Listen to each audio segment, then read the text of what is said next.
दोस्तों कैसे हैं आप? आशा करता हूं कि आप सब लोग ठीक होंगे। मेरा नाम है आशीष भारतवंशी, लेके आ गया हूं आप सभी के लिए आपका पसंदीदा शो द भारतवंशी शो, जो आता है हर रोज रात 9 बजे आपके अपने चैनल द आशीष भारतवंशी चैनल के ऊपर।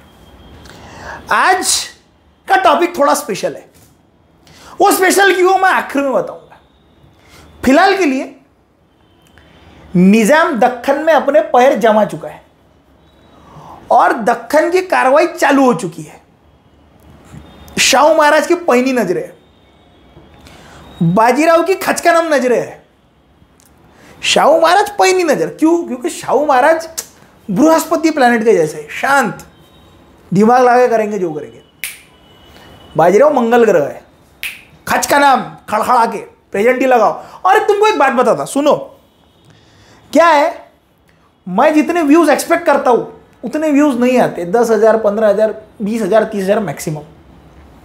ठीक है, एक कर्तव्य तुम अपना समझो कि तुम यदि प्रेजेंट ही लगा रहे हो, कमेंट कर रहे हो, लाइक कर रहे हो, ठीक है। जितने लाइक्स होते उतने कमेंट्स नहीं होते, क्योंकि लाइक करने वाला कभी कमेंट नहीं करता, उसकी जान पे आती है, पता नहीं क्यों। दूसरा, जो कमेंट करता है मेक श्योर करो ना यार कि तुम उसको शेयर कर रहे हो। लाइक कमेंट से ज्यादा जब शेयर होता है ना, तब उसके व्यूज बढ़ते हैं। तो take it as a responsibility कि एक व्यक्ति कम से कम 4 या 5 बार उसको शेयर करे। तुम हर कोई अगर 5-5 बार भी शेयर करता है चीजों को, मम्मी को पापा को देता है, तो उसमें से कम एक व्यक्ति तो देखेगा। मैं कभी ये सब बातें बोलता नहीं, लेकिन चलो ठीक है, ये तुम्हारी रिस्पॉन्सिबिलिटी कि तुमको करना है नहीं करना है, तुम्हारी जिम्मेदारी। मैं तुमको आज ये भी बता रहा हूं, अभी डिक्लेयर कर रहा हूं मैं, जिस समय पे पानीपत का युद्ध हम लोग पढ़ेंगे, पानीपत के युद्ध के बाद फ्रॉम तकरीबन एक 1760 मराठास जब फिर से रिस्टैब्लिश हुए, इस पानीपत के युद्ध के बाद याद रखना, पानीपत का युद्ध जब खत्म होगा उसके बाद में 1818 तक पूरा मराठा का एक एम्पायर है। ठीक है, ये मैं यूट्यूब पे नहीं डालूंगा, ये मैं तुमको आज ही बता रहा हूं, और उसका रीजन है, समझो। आज के चैप्टर की विशिष्टता क्या है ये तुमको समझ जाएंगी, और उसका रीजन क्या है ये तुमको बता दूंगा। कैसा है, बाजीराव लोग इसलिए नहीं देख रहे क्योंकि उनको देखना है, इसमें है मतलब जिनको प्यार है, हिस्ट्री से प्यार है, कल्चर से प्यार है, संस्कृति से प्यार है, वो देख रहे हैं। लेकिन इसमें कुछ लोग ऐसे भी हैं कि बाजीराव को इसलिए देख रहे हैं क्योंकि उनको घमंड है कि वो ब्राह्मण है और बाजीराव ब्राह्मण है। ये तुम्हारे मुंह पे बोलता मैं, मेरे को बोलने से पहले 2 मिनट कोई अचरज नहीं होगी। बाजीराव पे इन लोगों को इसीलिए घमंड है क्योंकि वो ब्राह्मण थे। याद रखना, बाजीराव का कर्तृत्व क्या है, बाजीराव की पहचान क्या है, बाजीराव कैसे थे, घंटा कुछ लेना देना नहीं इन लोगों को। मैं मुंह पे बता रहा तुम्हारे, मैं नहीं डरता। 90% मराठा साम्राज्य पे मराठाओं को नाज इसलिए क्योंकि वो मराठा साम्राज्य था, बस विषय खत्म। राजपूतों को राजपूत साम्राज्य पे विशिष्टता क्यों है? क्योंकि वो राजपूत साम्राज्य था। जाटों को जाटों पे नाज क्योंकि वो जाट थे। अपने जाति वालों पे घमंड करना तुमको आता है, बस विषय खत्म। सावरकर जी के आधे विचार भी अगर मैं तुमको बता दूंगा, आधे ब्राह्मण समाज, आधा का 90% ब्राह्मण समाज घर में जाके सो जाएगा। लिख के लेना, लिख लेना मेरे से। उन पे गर्व इस बात का है कि वो ब्राह्मण थे, इतना याद रखना। और मैं तुमको यह बात लिख के दे सकता हूं कि यदि कोई व्यक्ति राष्ट्रहित में भी बातें सोच रहा है और वो तुम्हारे समाज से नहीं है, तुम उसमें त्रुटि निकालने से पहले 10-15 बार सोचोगे नहीं। ये रियलिटी है। तो बात क्या है, बाजीराव के लिए सब लोग एक्साइटेड है, बाजीराव के एपिसोड सब लोग देख रहे हैं, मैं मान रहा हूं। और जिसको अपना इतिहास अच्छे से समझना है, क्योंकि क्या है, आफ्टर पानीपत युद्ध, हम जब पानीपत का युद्ध आ रहे, मराठाओं ने रिकवर किया, लेकिन 1818 तक जो फॉल आया वहां पे गलतियां भी है ना।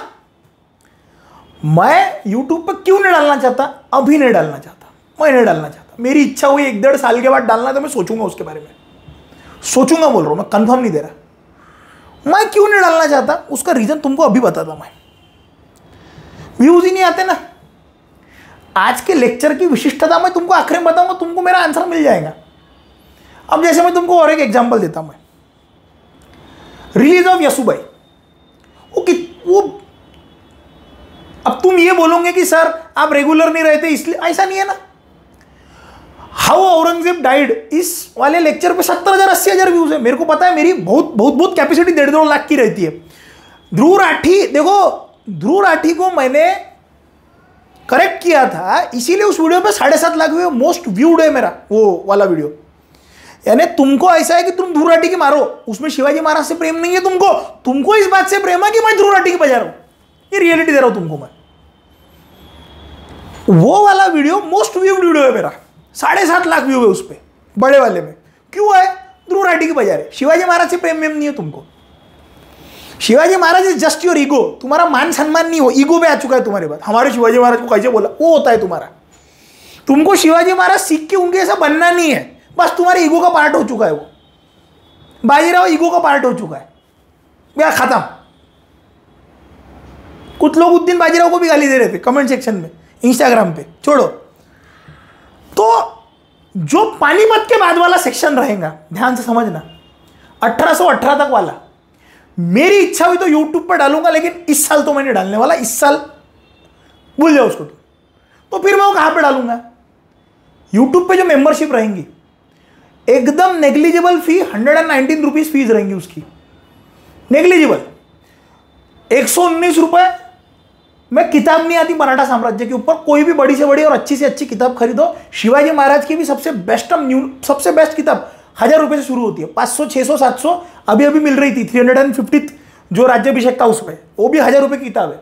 शका करते शिवराय 1000 रुपये की किताब, बाबा साहेब पुरंदरे की 1000 रुपये की किताब।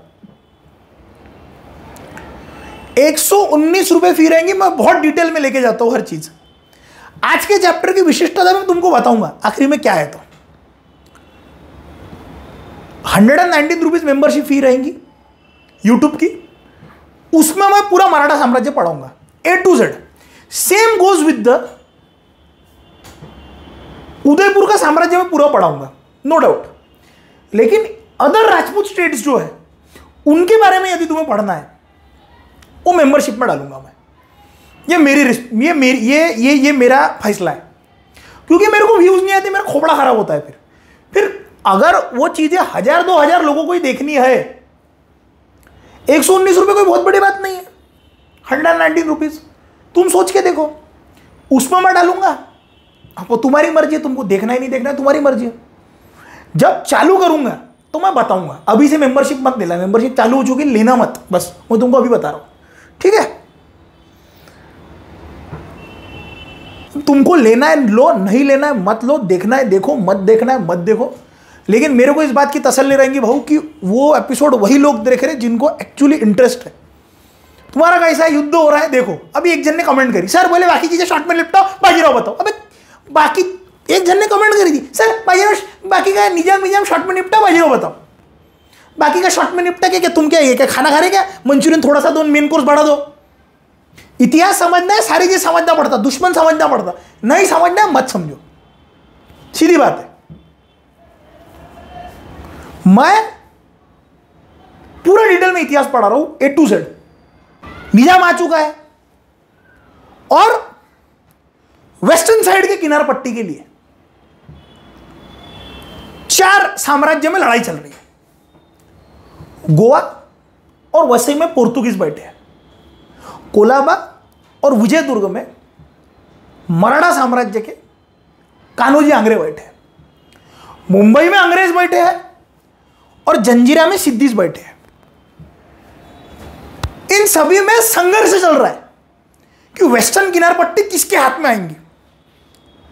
छत्रपति शिवाजी महाराज को यह बात पता थी कि यदि वेस्टर्न किनार पट्टी हमारे हाथ में रहेंगी तो समुद्र हमारे हाथ में रहेगा, क्योंकि ये जितने भी आते हैं ये समुद्र से आते हैं। पुर्तगालियों ने, अब देखो ध्यान समझना, पुर्तगालियों ने मुंबई अंग्रेजों को दहेज में दी थी। पुर्तगालियों में ब्रैगेंजा नाम का एक घराना था, उसके अंडर में मुंबई आती थी। तो जिस समय पे उस ब्रैगेंजा घराने की राजकन्या की शादी हुई चार्ल्स टू से, प्रिंस चार्ल्स द सेकंड, उससे जब शादी हुई उसको दहेज में पूरा का पूरा दे दिया गया। तुम्हारी जगह है दीदी, रोते बैठो तुम। पोर्तुगालियों को फिरंगी बोला जाता था। क्यों बोला जाता था? क्योंकि फ्रैंक्स नाम का एक वर्ड है पर्शिया और अरबी भाषा में, फ्रैंकस, फ्रैंकस ऐसा कुछ तो शब्द है वो, उसी से मतलब वो पर्शियन में ज्यादा यूज होता था फ्रैंक्स, साथ ही साथ वो अरबी में भी गया, और अरबी शब्द लगता नहीं है फ्रैंक्स। ये जो तुम्हारा मिडल ईस्ट और यूरोप का सेक्शन है, वहां पे ये शब्द ज्यादा यूज होता था यूरोपियन लोगों के लिए। देखा जाए तो सबसे पहले भारत में जिन यूरोपियन लोगों ने कदम रखा वो पुर्तगाली थे। वो पुर्तगाली होने की वजह से उनको सबसे पहला शब्द फ्रैंक का अपभ्रंश होते होते फिरंगी शब्द आया, और बहुत घृणतापूर्ण भाषा में उनको फिरंगी बोला जाता था। 1612 तक पुर्तगाली पूरे वेस्टर्न कोस्ट में दबदबा बनाए थे। गोवा उनका भले मेन सेंटर होगा, लेकिन गुजरात के बॉर्डर तक उनकी पूरी पहुंच थी, और उसका रीजन भी है। पुर्तगालियों ने सबसे पहले तुमको यह दिखाया कि मॉडर्न नेवी होती कैसी है। मतलब नेवी मतलब जहाजों के ऊपर तोप रखना, जहाजों के ऊपर जम के गनमैन रखना, ये सारी चीजें पुर्तगाली लोगों ने चालू करी। 1612 तक अंग्रेज आए नहीं थे। 1612 के बाद में अंग्रेज आए और अंग्रेजों ने पुर्तगालियों को पटक के मारा। अंग्रेज पुर्तगालियों से ऊपर गए, इसके कुछ रीजन है, ध्यान समझो। पुर्तगाली पहले आए, डच आए, फ्रेंच आए, ब्रिटिशर्स आए, लेकिन Britishers as a winner emerge क्यों हुए, इसके ऊपर भी एक लेक्चर डाल चुका हूं, डिटेल लेक्चर है, लेकिन वो शॉर्ट में बता रहा। शेयर मार्केट की जो सिस्टम होती है या बैंकिंग की जो सिस्टम होती है, वो अंग्रेजों ने बहुत पहले चालू कर दी थी। 16 सेंचुरी में वो चालू हो चुकी थी बैंकिंग सिस्टम। तो ईस्ट इंडिया कंपनी को लोन मिलता था। ब्रिटेन में लोन सिस्टम बहुत पहले चालू हो चुकी थी, बैंकिंग सिस्टम चालू हो चुकी थी। फ्रांस और पुर्तगाल में सारी चीजें राजा ही कंट्रोल कर रहा था। अब ऐसा नहीं है कि वहां पे इंग्लैंड में राजा नहीं था, लेकिन डेमोक्रेसी आ चुकी थी। पंडोरा का बॉक्स जब खुला, मतलब इन्होंने जिस समय पे अधिकार बांटे, जब ये तय हुआ कि हमारे यहां पे पार्लियामेंट्री डेमोक्रेसी रहेंगी, पार्लियामेंट और उसका परमानेंट रहेगा किंग क्वीन, उसके बाद से वहां पे डेवलपमेंट बहुत स्पीड में हुई। साथ ही साथ अंग्रेजों को एक एडवांटेज ये था, उनके यहां पे रिवॉल्यूशन भी हुआ, इंडस्ट्रियल रिवॉल्यूशन, दन के। ठीक है, 1500 में पुर्तगाली सबसे पहले कोचीन में पहुंचे। जिस समय पे ये कोचीन में पहुंचे, धीरे धीरे धीरे करते वेस्टर्न जो तुम्हारे किनार पट्टे उसके ऊपर ऊपर ऊपर ऊपर सरकते गए ये लोग। अब जहां पे मुंबई में एक उल्लास नदी है, वो उल्लास नदी जहां पे जाके समुद्र को चिपकती है, वहां पे वसई का किला है, वसई फोर्ट। पुर्तगालियों का इस फोर्ट पे जम के दबदबा था। दबदबा ऐसा था कि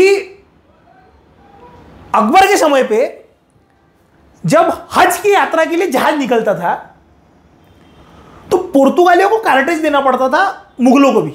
कार्टेज यानी कि परवाना। पुर्तगाली बोलते थे हम बादशाह है, उनकी ब्लू वाटर पॉलिसी वगैरह बहुत फेमस है। जब आगे जाके कभी मौका मिला, इंटरेस्ट रहा तुम लोगों को, तो पढ़ाऊंगा मैं वो चीजें। तो ब्लू वाटर पॉलिसी थी, परवाना वगैरह। इसी तरह से अंग्रेजों ने अपना आधिपत्य ये पूरे वेस्टर्न किनार पट्टी के ऊपर स्थापित करके रखा था। पुर्तगालियों का दबदबा पूरे वेस्टर्न किनार पट्टी पे था, यहां तक कि जो रायगढ़ मराठियों की जो पहली राजधानी थी, दूसरी पहली राजगढ़, फिर उसके बाद रायगढ़, अभी सातारा, तो उस राजगढ़ के एरिया में एक एरिया आता है राजापुर दंडा का, कोकण का किनार पट्टा है वो, वहां पे इनकी बहुत जम के सत्ता थी, जबरदस्त सत्ता थी, दनदनाते हुए। और इस सत्ता को चैलेंज छत्रपति शिवाजी महाराज ने किया था आरमार खड़ी करके। अब इसमें देखने वाली बात यह भी है कि राजापुर का जो एरिया है, या मुंबई का जो एरिया है, वहां पे खांदेरी उंदेरी करके दो आइलैंड पड़ते हैं। खांदेरी मराठों के हाथ में था, उंदेरी पुर्तगालियों के हाथ में था। मराठों ने जब खांदेरी जीता, पुर्तगाली ने उंदेरी जीता, और दोनों पे उन्होंने किले बांधे। 1759 में मराठों ने उंदेरी जीता, उस समय तक वो पुर्तगालियों के हाथ में था। और अपने जिंदगी के आखिरी कुछ सालों में शिवाजी महाराज ने मुंबई और वो सेक्शन जीतने की पूरी दिल से कोशिश करी थी, दन के। इसमें देखने वाली बात यह थी, पुर्तगाली लोग ये बोलते थे कि हम अरबी समुद्र के बादशाह है, हम तुमको परवाने देंगे। मराठे बोले खड्डे में जाओ, मारेंगे तुमको। मराठे ने नहीं माना, मराठों ने अपना आरमार बनाया, बोले हम बादशाह, चल निकल, राजा हम है, लैंड के भी समुद्र के भी।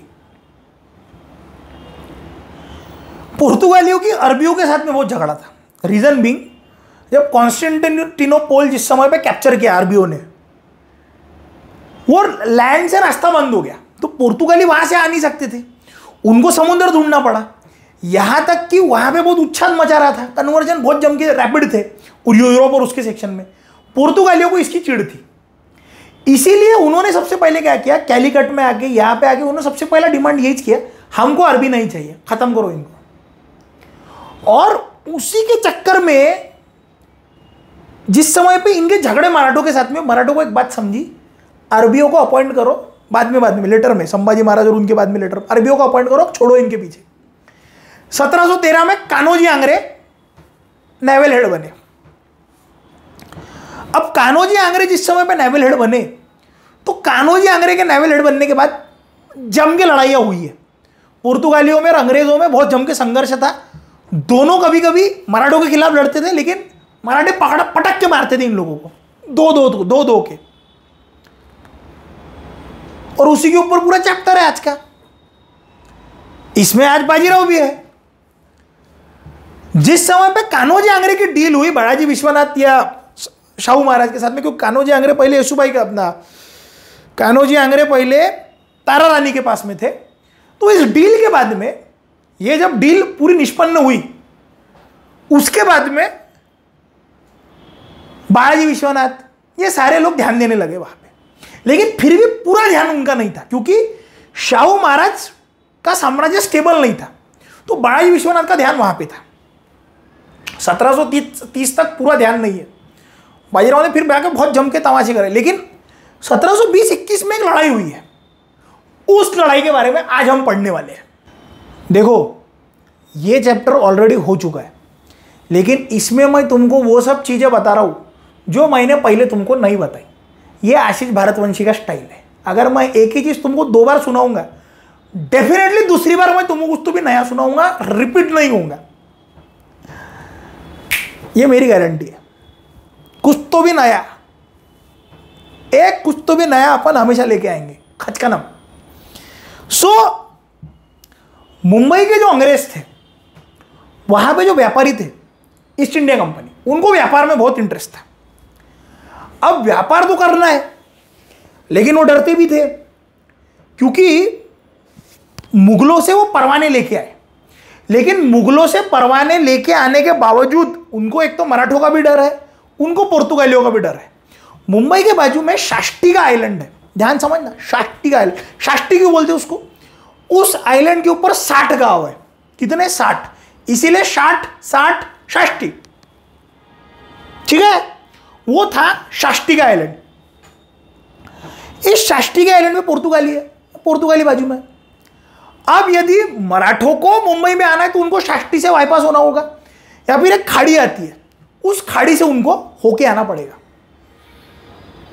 मुंबई में जो किला था उसकी दीवार सिर्फ 11 फुट की थी, इतनी 11 फुट है ना, कितना होगा भाई, कितना होगा ये, सीलिंग से भी थोड़ा ऊपर, 11 फुट, ज्यादा नहीं है 11 फुट। उसकी दीवार गिन के 11 फुट की थी। 11 फुट की दीवार तो कोई भी तोड़ेगा भड़बड़ा के। तो अंग्रेजों ने लेटर लिखा इंग्लैंड में, मतलब ईस्ट इंडिया कंपनी इंग्लैंड में लेटर लिखा, बोले क्या करना है, बोले तुम्हारी कंडीशन बहुत दयनीय दयावह है, बोले दयनीय है और दयावह है, तो तुम एक काम करो, बोले पैसे वैसे खिला के तुम काम कर सकते हो तो वो देखो। पैसे खिला के इन लोगों का काम चल रहा था, हैंडल करते थे पैसे खिला खिला के। अंग्रेजों की यह डिमांड थी कि वो जो प्रिंसेस थी उसका नाम कैथरीन था, पुर्तगाली प्रिंसेस। कैथरीन ने हमको बोले दहेज दिया है, मुंबई दहेज में मिली थी अंग्रेजों को। वो क्या बोल रहे थे, हमको दहेज में मुंबई मिली है तो हमको खांदेरी भी हमको दहेज में मिला है। खांदेरी मराठों के पास में था, खांदेरी आइलैंड। बोले दहेज में मिला है, दहेज मिलने का आशीष होता भाऊ, तुमको किसने बताया कि दहेज सिर्फ भारत में था, दहेज उधर भी था। बोले हमको दहेज मिला है, हमको खांदेरी भी चाहिए। मराठे बोले तेरे को देता नहीं, बोले भाई चल निकल। अब जिस समय पे कान्होजी आंग्रे 1713 में शाहू महाराज ने उनको सरखेल की पदवी दी, ये उनको लुटेरे बोलते थे इन सब लोगों को, क्योंकि कान्होजी आंग्रे टिकने नहीं दे रहे थे इनको। बोले फटाफटा बेटा, बोले भगा भगा पे खचकाना मारूंगा बोले तुमको।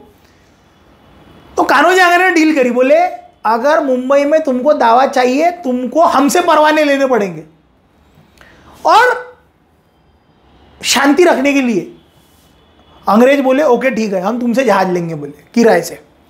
मराठों से जहाज लिए गए। मराठों से जहाज लेने के बावजूद, ध्यान समझना, मराठों से जहाज लेने के बावजूद कान्होजी आंग्रे बोले यदि तुम्हारे पास में हमारा जहाज है लेकिन वो जहाज के ऊपर परवाना नहीं है तो बोले जहाज जब्त करूंगा, बोले मैं। मतलब तुम हो 18 साल के, तुम दिख रहे हो 35 साल के, तुम दिख रहे हो 35 साल के, लेकिन तुम्हारा लाइसेंस देखा जाएगा, अगर लाइसेंस नहीं है तो तुम्हारे ऊपर बापू फाइन बैठेगी। ये नियम था। तो ये एक और रीजन मिला झगड़ा होने के लिए। 1715 में आया चार्ल्स बून, यह मुंबई का नया गवर्नर था। इसने क्या किया, इसका जो रणनीति थी, इसकी जो पॉलिसी थी एकदम आक्रामक, ये भी खचकानम मोड में था, लेकिन इसको पता नहीं था अपन अल्ट्रा खचकानम मोड वाले हैं मराठे सारे के सारे। ये एकदम फुलटू खचकानम मोड में आया, बोले मराठों को तो हम ऐसी पटक के मारेंगे, बोले विजयदुर्ग भी हम ले लेंगे। कान्होजी आंग्रे ने इनके कुछ जहाज जब्त किए, इसकी सटक गई।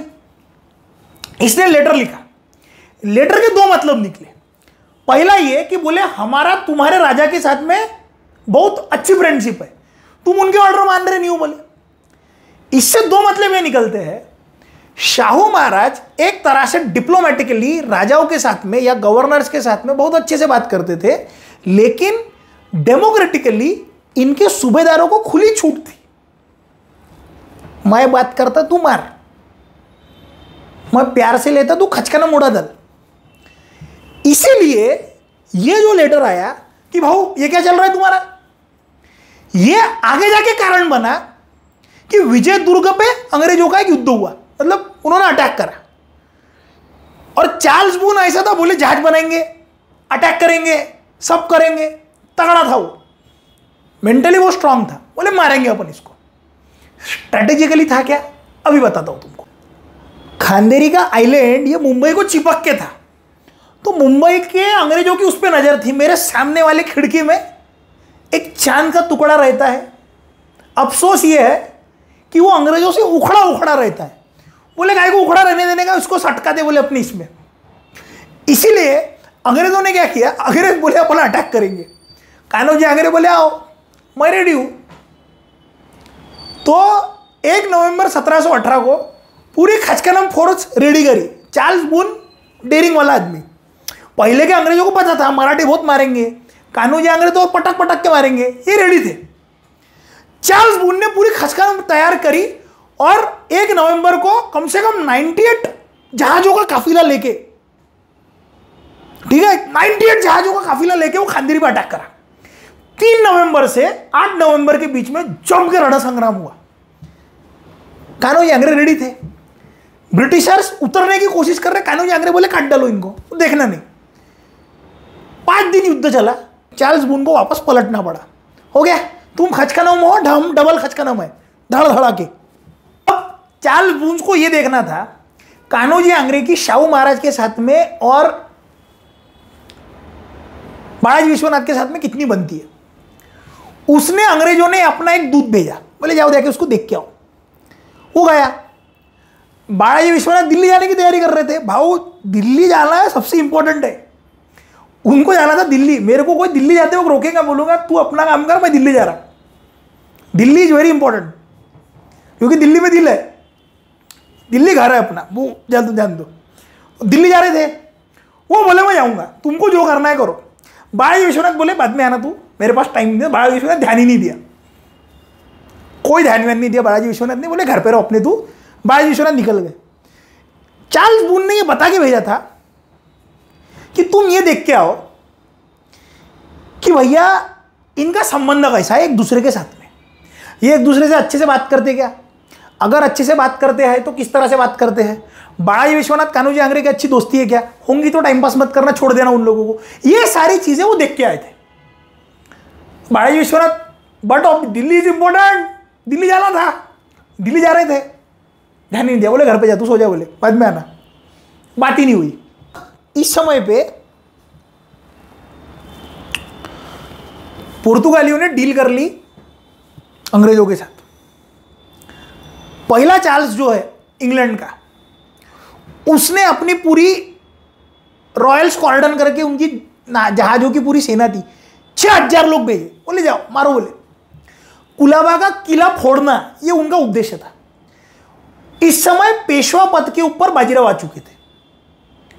बाजीराव बोले मैं भी अपने खचकनम आदमी भेजता हूं, बोले एकदम खचकनम लोग आए, खतरनाक, काट डालेंगे बोले, इन लोगों को फोड़ डालेंगे। बोले ठीक है डन।